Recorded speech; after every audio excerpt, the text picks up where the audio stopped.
Azərbaycan milləti.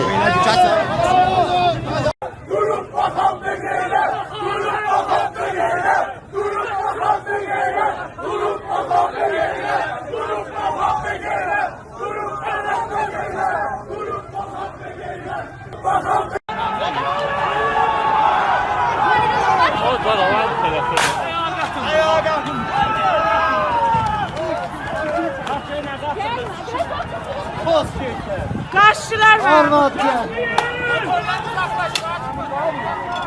Aynen o sendin. Hanım diyor, o çok film diyor.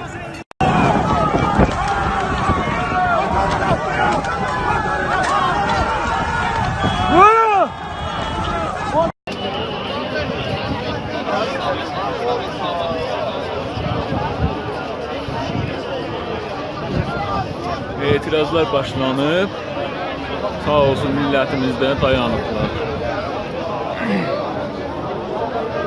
Hər yer bağlı Fəhmidə meydanında.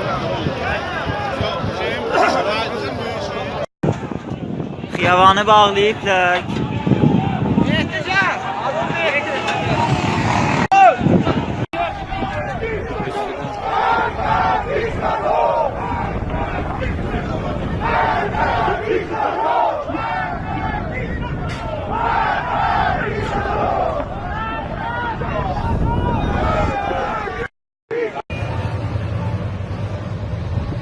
Hastaran otobanı məmurlar töküldülər, yolu açsınlar.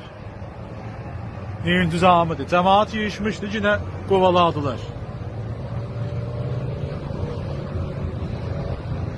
Əşqavə vurdular, millət qaçdı, az idi də millət.